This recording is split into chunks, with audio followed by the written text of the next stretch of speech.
Hola, ¿qué tal? Soy Iván Carrillo y les doy la bienvenida a Reporte Climático, periodismo de soluciones para un mundo en constante cambio.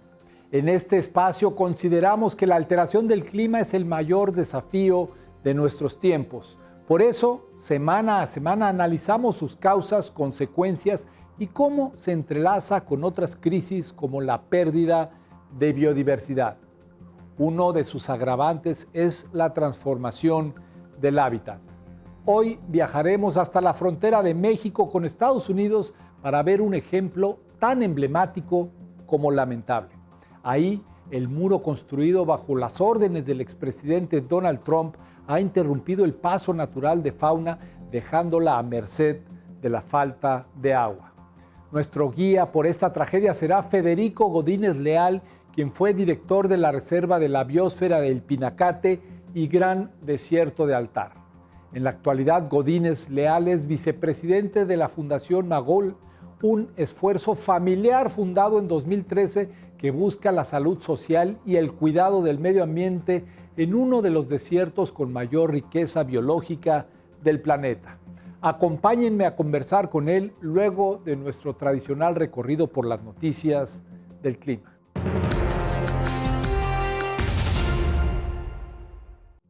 Un caballo varado en un tejado se convirtió en el símbolo de las históricas inundaciones que dejaron bajo el agua a más de 400 localidades del sur de Brasil durante las primeras 2 semanas de este mes de mayo.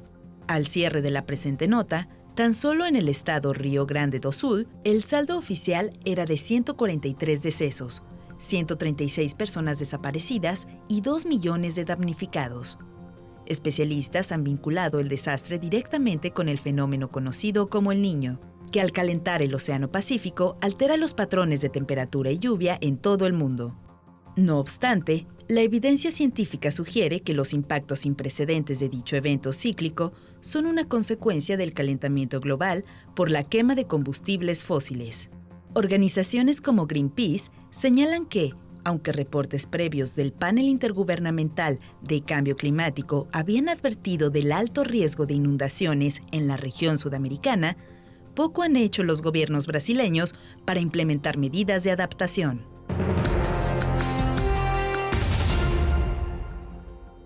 Expertos en salud se encuentran preocupados por cómo el cambio climático está aumentando las enfermedades transmitidas por vectores en los países africanos de ingresos bajos y medios, informó Mongabay. Y es que este tipo de padecimientos aparecen ahora en áreas del continente donde antes no existían. La malaria, por ejemplo, era rara en algunas partes del Valle de Rift, el condado de Kericho y otras regiones altas de Kenia, pero se instaló ahí en el transcurso de los últimos años. Según estudios, la alteración del clima no solo favorece el desarrollo de animales portadores de agentes infecciosos, como los mosquitos y las garrapatas, sino que también crea condiciones más propicias para la transmisión de los parásitos. La OMS ha estimado que en el 2030, los costos del daño directo del cambio climático a la salud oscilarán entre los 2.000 millones y 4.000 millones de dólares anuales. Esta factura caerá desproporcionadamente sobre los países en desarrollo con sistemas sanitarios más débiles. En París, los ciclistas ya superan en número a los automovilistas. Con ello, la ciudad avanza rumbo a su meta de convertirse en una urbe 100% transitable en bicicleta a lo largo de 1.000 kilómetros de ciclovías seguras. El medio Forbes dio a conocer que de octubre de 2022 a abril de 2023, la Agencia de Urbanismo y Medio Ambiente de la región parisina rastreó con equipos de GPS el desplazamiento de 3.337 personas. Al analizar los datos, se descubrió que el 11% de los trayectos en la capital francesa se realizaron en bicicleta y solo el 4.3% se hicieron en coche. Estas cifras son resultado de la política antiautomovilista de la alcaldesa Anne Hidalgo, ampliamente apoyada por la ciudadanía. Su administración ha reducido los sitios de aparcamiento, restringió el acceso de los vehículos todoterreno a la ciudad y canceló el paso de autos en ciertas vialidades. Todo eso responde al propósito de mejorar la calidad de vida de los habitantes a través de la disminución del ruido y una menor contaminación.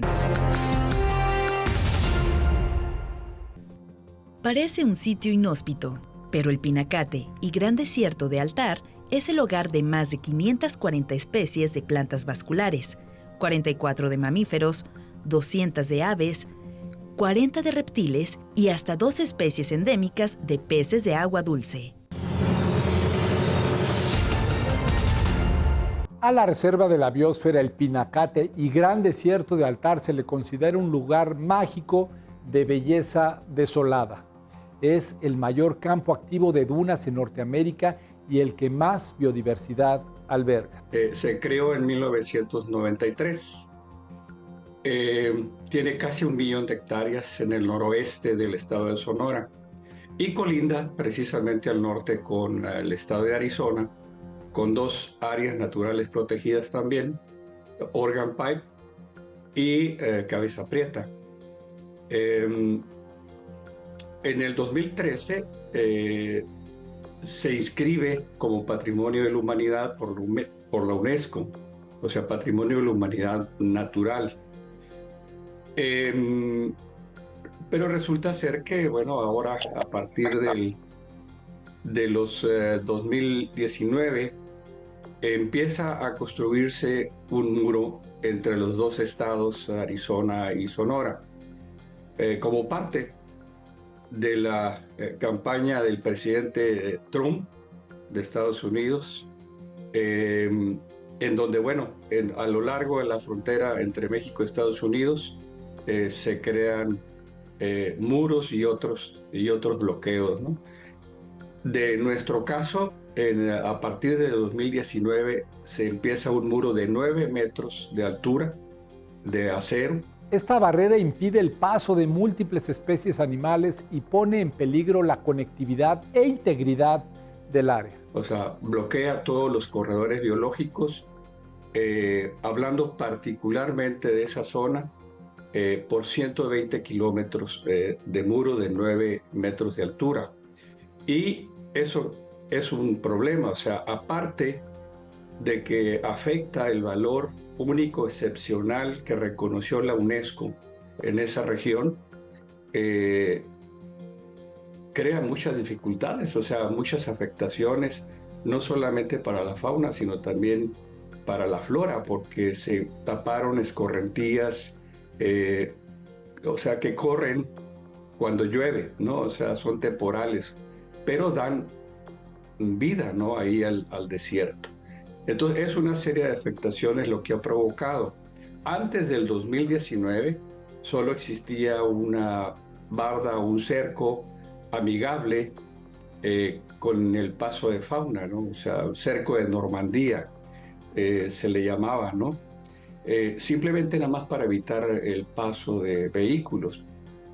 Pero a partir del 2019, 2020 y 2021 quedó completamente cerrado.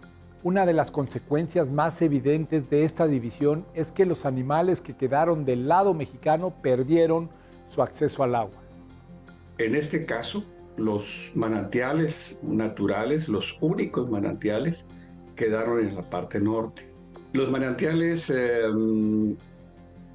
ubican uno en Organ Pipe, que es el manantial de Quitobaquito, a 50 metros de la frontera del muro. Era un corredor, es un corredor natural, norte-sur, definitivamente quedó bloqueado, de tal manera que la fauna se topa con el muro y se regresa y busca en forma lateral alguna pasada y no la hay definitivamente, entonces se tienen que regresar o mueren en el intento, ¿no? Para tomar agua. El otro manantial también muy considerable e importante, no solamente para el aspecto de la flora y fauna, sino también el cultural, es el manantial de Tinajas Altas. Constantemente está aflorando el agua en forma natural a media montaña, cosa muy particular que llaman mucho la atención, y el agua fluye hacia abajo, ¿no? Entonces cae a una serie de tinajas que permite pues que la fauna tome agua, particularmente borrego cimarrón, que hay mucho en esa zona, berrendo y los mamíferos mayores sobre todo, son los que se han afectado más. La única opción que le queda a estos animales son las escasas lluvias que hay en la zona y a menudo fallecen en la espera. Toman agua cuando llueve, ¿no? Pero no son significativos. Esa agua dura una semana, depende de la precipitación, pero puede durar desde una semana, unos días, hasta 2 meses, cuando mucho. Sí, efectivamente, es una de las particularidades, ¿no?, que tiene esa zona. La reserva, por ejemplo, va de un gradiente de 0 milímetros al año, de 0 a 50 milímetros en la parte sur, o sea, la parte que colinda con el Golfo de California, ¿no?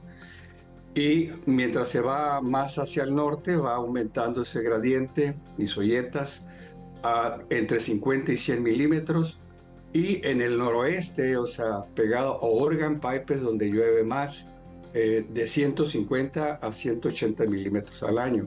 Y si a esto se suma que las temperaturas en el verano llegan hasta 50, 51 grados centígrados en los meses de julio, agosto, septiembre, y baja bruscamente, ¿no?, también en invierno, o sea, hasta menos 0 grados. Los organismos están adaptados a estas condiciones extremas, pero les es imposible lidiar con los efectos del cambio climático y otras amenazas que se han ido acumulando. En forma definitiva, las carreteras que han cruzado la reserva, una serie de obras que se han hecho y sumando últimamente al muro, han afectado sensiblemente, ¿no? Sobre todo a la fauna, insisto, mamíferos mayores. Uno de los criterios que tomó de base la UNESCO para la inscripción de la reserva de la biosfera del Pinacate y Gran Desierto de Altar como Patrimonio de la Humanidad fue precisamente la riqueza de su biodiversidad. En este caso, bueno, hay miles de especies, si se suman, pero en este caso hablando de las que se ubican ahí específicamente, aves, mamíferos, reptiles, etc. El trabajo que realiza la Fundación Magol consiste en investigar cuáles son las especies más impactadas y ayudarles a sobrevivir pese a todos los obstáculos. Hablando, por ejemplo, de berrendo, que es el único antílope aquí en América, es una especie en peligro de extinción. Y es precisamente el hábitat ahí que se ha afectado. Esa especie la compartimos con el estado de Arizona. Antes de esto, esta especie, o los individuos, cruzaban libremente, ¿no?, esa región. La otra especie importante es borrego cimarrón, que es una especie amenazada, en protección especial. Venado gura, puma, zorro del desierto, zorro plateado, cacomixles. O sea, es una riqueza de biodiversidad que hay ahí presente. Nos hemos puesto de acuerdo con los propietarios de los terrenos, básicamente, que son los ejidos Toboyori, Vicente Guerrero, El Saguaro, todos los que se ubican colindando con Estados Unidos, y junto con ellos hemos ayudado en lo posible, ¿no?, a esa fauna que quedó de este lado del muro. A través hemos construido bebederos, pilas para almacenar agua, y hemos estado surtiendo agua en lo posible. Ahí no hay fuentes de agua, no hay pozos profundos en donde podamos bombear. Entonces la tenemos que trasladar desde 100 kilómetros, desde San Luis Río Colorado o desde Sonoita a esos sitios, a esa región. A través del monitoreo con cámaras trampa y otras herramientas, el equipo del que forma parte Federico Godínez Leal ha demostrado de forma inequívoca que el muro es una sentencia de muerte. Nos hemos encontrado varios especímenes muertos, inclusive familias enteras de jabalís, por ejemplo. Difícilmente se puede detectar los mamíferos mayores, o sea, por ejemplo, borrego cimarrón, que es un hábito, ¿no? También que cuando ya siente que se muere, se esconde. Entonces, bueno, hemos tenido que también recorrer arroyos, cuevas, etcétera, para poder determinar esa afectación. En fin, o sea, está documentado, ¿verdad? Todo este trabajo que hemos hecho a través de fotografías, a través de transectos, de números. Hemos también medido la precipitación anual desde el 2019 en esa zona. La reserva tiene ubicados varios pluviómetros y estaciones meteorológicas en su territorio, pero en esta zona desgraciadamente no se tenía. Entonces lo estamos haciendo nosotros en forma manual, de tal manera que, bueno, cuando escasea la lluvia en el transcurso del año es cuando más nos dedicamos junto con los propietarios, ¿no? A auxiliar esa fauna que anda en búsqueda de agua, sobre todo.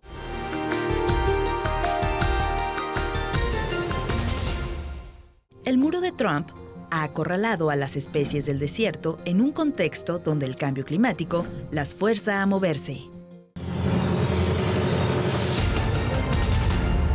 El factor crítico para que la vida se sostenga es el agua, y en el desierto cada gota es una gran diferencia. Por ello, la Fundación Magol busca alternativas que puedan abastecer de este líquido a la fauna. Y no solamente eso, sino que hemos determinado junto con ellos, con los propietarios, la necesidad de hacer perforaciones también profundas de este lado.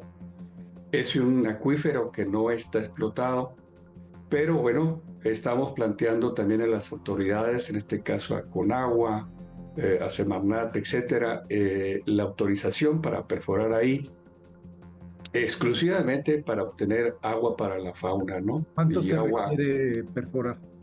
Los mantos freáticos pues son profundos, de 50, 70 metros, más o menos estamos encontrando ya los espejos de agua, ¿no? Pero no solamente es hacer perforación, sino que hay que equiparlos también, equiparlos con bombas, en este caso, preferiblemente con energía solar o eólica, ¿no? En fin, es una serie de cosas, no solamente esto, ¿no? Sino también actividades alternativas que permitan a los ejidatarios y propietarios también estar ahí presentes, ¿no?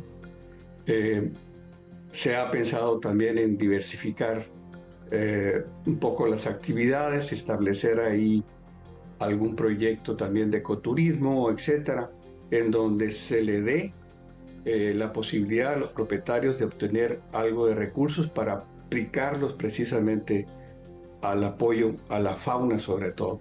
La Reserva El Pinacate y Gran Desierto de Altar posee un valor único, excepcional, reconocido por la UNESCO y que hoy está en riesgo. Este BUE, este valor único excepcional, se afecta definitivamente sobre todo con proyectos productivos y de construcción de infraestructura, etcétera, ¿no? Que es algo que está contemplado cuando existe la necesidad de hacerlo, pero también existen reglas para hacerlo. La propia UNESCO y cada estado parte, en este caso México, Estados Unidos, tienen reglas para hacerlo. Tiene que haber manifestaciones de impacto ambiental, medidas de compensación, medidas de prevención, medidas de mitigación de impactos. Pero en el caso del denominado Muro de Trump, este tipo de estrategias brillaron por su ausencia. No lo hubo, sino fue sorpresivo la construcción de esta parte del muro. No hubo tiempo tampoco de prepararse ni demás, ¿no? Ante la sorpresa, sobre todo el gobierno de México, o sea, la realidad de que ha sido poco lo que se ha podido hacer. Dentro de las reglas del UNESCO se establece que si ese valor único excepcional es afectado por alguna razón, como en este caso, habrá que instrumentar medidas de mitigación sobre todo. Entonces la UNESCO actualmente le está pidiendo al gobierno de Estados Unidos y al gobierno de México que expliquen, que informen qué es lo que van a hacer para minimizar, para mitigar este daño que se ha hecho. La Fundación Magol se mantiene atenta a los cambios que pudieran venir y ha tratado de orientar las decisiones desde el lado mexicano. O sea, ya ha pasado desde el 2019 hasta el 2024, de 4 a 5 años, en donde se ha hecho realmente muy poco. Definitivamente necesitamos aliarnos, necesitamos juntarnos, ¿verdad? El sector gubernamental, y en este caso estoy hablando del federal, del estatal, de los municipios, con los propietarios de los terrenos, con las asociaciones civiles, ¿verdad? Que andamos ahí trabajando en algunos aspectos para poder salvar esta situación. De otra manera va a ser muy difícil, ¿verdad? Ya sea que el gobierno solo implemente medidas o que los propietarios que están muy limitados en cuestión de recursos económicos sobre todo, puedan hacer algo efectivo por la fauna. Entonces realmente sí necesitamos ahora sí que unirnos, ¿verdad? Para instrumentar varias actividades que permitan mitigar poco a poco esa afectación que se ha hecho. Para Federico Godínez, lo ideal sería derribar el muro y que así pudieran fluir de nuevo el agua y la fauna. Sin embargo, admite que esta solución tiene pocas posibilidades. Pero hay medidas intermedias, ¿verdad?, que se pueden implementar. ¿Cómo cuáles? ¿Cómo poder establecer pasos de fauna cada determinada distancia, ¿no? Por ejemplo, cada kilómetro se podría abrir puertas, o sea, no puertas de 1 o 2 metros, ¿verdad? Como se dejaron en una parte del muro que permanecen cerradas desde entonces, no se han abierto. Pero se necesitan mucho más puertas, o sea, corredores, y que se vea que no es algo artificial, sino que la fauna, para poder accesar, o sea, necesita ver más condiciones naturales, ¿no? O sea, realmente sería costoso también el hacer este tipo de cosas en forma conveniente. Uno de los obstáculos que superar es precisamente la escasez de financiamiento para instaurar y mantener estas alternativas. O sea, hay que definitivamente hacer planteamientos en búsqueda de recursos y de fondos para poder implementar las medidas mínimas que sea posible hacer. Por más que aumenten la altura de esos muros y demás, los migrantes siguen pasando, o sea, pero sí ha afectado bastante, ¿verdad?, la capacidad de movilización de la fauna, en este caso los mamíferos mayores. Entonces se invirtió muchísimo, miles de millones de dólares. Ahí es lo que no comprendemos, ¿no? De que el gobierno federal de Estados Unidos debió de haber contemplado, de haber planeado un muro más amigable o condiciones más amigables para la fauna, ¿no? O sea, más cuando se trata de áreas naturales protegidas. Definitivamente sí insistimos de que la sociedad civil, los propietarios de los terrenos también, y sobre todo los gobiernos, debemos de ponernos de acuerdo y ejecutar una serie de acciones. Y bueno, el que provocó estas afectaciones también ponga de su parte, sobre todo en este caso podrían ser recursos, ¿no? Si se destinaron miles de millones de dólares para hacer esto, que no ha servido para lo que se construyó, entonces un 1%, hablar de 0.5%, creo yo que de todos esos recursos, creo yo que se puede empezar a mitigar esos efectos tan terribles que ha ocasionado la construcción del muro. Esto fue Reporte Climático, periodismo de soluciones para un mundo en constante cambio. Soy Iván Carrillo y me despido no sin antes invitarles a que me acompañen en un nuevo episodio la próxima semana. Muchas gracias.